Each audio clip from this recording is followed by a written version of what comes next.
Oscar Wilde decía: si pasas tiempo con los animales, corres el riesgo de volverte una mejor persona, porque ellos no hablan, pero enseñan, no juzgan, pero sanan, no prometen, pero están.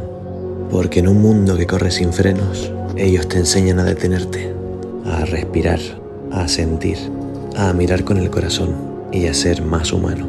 En una sociedad donde ser humano a veces se siente tan lejos de lo que debería, ojalá aprendiéramos más de ellos, de su nobleza, su lealtad y su forma simple de amar.